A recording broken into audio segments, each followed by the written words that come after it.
wants to lead us off, we'll go to Mr. Lewis, please. Well, thank you, Mr. Chair, and thank you very much, Minister. We certainly appreciate your time. We all know that time is very precious, so thank you for that.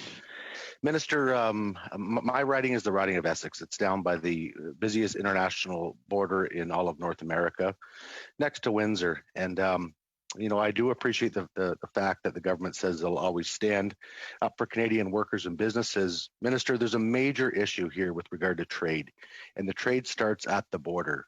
And the trade doesn't necessarily mean the trade of goods going back and forth. The trade is actually the people that go with the goods. Windsor-Essex is hemorrhaging business to the U.S. and to Mexico, specifically in the manufacturing sector, but also our small business sector. What's happening, Minister, is very, very simple. Law-abiding, legal visa holders that go back and forth across the border are being told to quarantine for 14 days and or face very, very hefty fines. And therefore, along with their employees and their customers, to come and literally spend 2 hours on a shop floor right here in my backyard to approve a product. I have met with so many advanced manufacturers that we really, really need to deem our business owners, our employees, and our customers as essential service, just like the province of Ontario already has. Have you, Minister, had any discussions with either the Minister of Public Safety, Bill Blair, and or with your U.S. counterparts to begin to resolve this problem? I want to thank the honourable colleague for that really important question, and having spent quite some time in your neck of the woods, I understand how important the trade relationship is between Canada and the U.S., particularly from the vantage point of where you are. And it really is very much about people. It's about those businesses, and it's about how they are able to work together. But we are in a global pandemic. We have throughout this period of a year been able to keep the borders open in, I believe, a very successful way. We have groceries on our shelves. We have medical supplies and critical goods and equipment crossing between both borders. So in that respect, I believe in this long border, it is and continues to be a success. We do acknowledge it is the effort of all of us, Canada, the U.S., and certainly here in a whole of government approach with my colleagues in Minister Blair, the Health Minister, for us to really work together to make sure that we are truly doing that balance. And what is that balance? That balance is keeping Canadians healthy and safe. And thank you, Minister. I'm sorry, but thank you. I don't have very much time. So I guess what we don't have, so we have groceries on shelves, thank goodness. What we don't have is new contracts coming to Canada. We are losing these new contracts because we can't get the customers over here for 2 hours. Minister, e-petition 3927 was tabled with the clerk.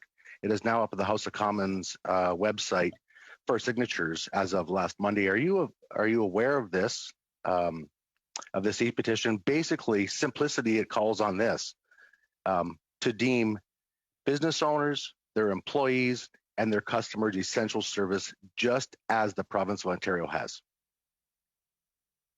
I'm looking forward to taking a look at that petition now that you have raised it with me. And I would say that our top priority is to fight this pandemic, is to keep Canadians safe. Essential services and goods are moving between the borders. We are absolutely balancing that and the commerce between the two countries and keeping Canadians safe.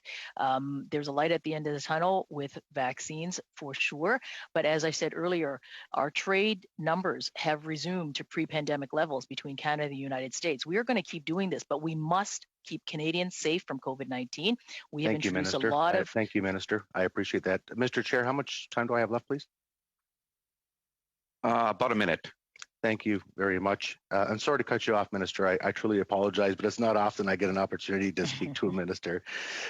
So, Minister, I guess my ask is this. Will you commit to bringing this issue forward to Minister Blair, as well as to your U.S. colleagues? And all they're asking for, and what I know is absolutely vital to our economic recovery, is to give clear and concise direction to the CBSA and to PHAC to deem these workers essential, just like our professional drivers, our truck drivers, if you will.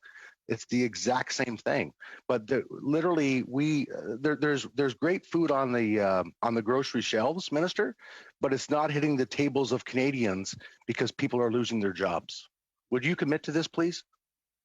What I do commit to is working as hard as I can to make sure that we fight COVID-19 and that we continue to do what we need to do to keep Canadians safe. And we are going to do that. We are going to, and we to help small businesses get through this, to bridge them to the other side of COVID-19. I think that the health of Canadians and the economy and the economic recovery is absolutely connected. That is our commitment as a government, keeping Canadians safe, supporting businesses, all businesses, small businesses, helping our businesses continue to export and continue to find opportunities and customers in the international marketplace like the U.S. All of that work continues, and the efforts of all of this is all in an effort to get us on that road to recovery, and one that is stronger because Canadians are healthy and safe.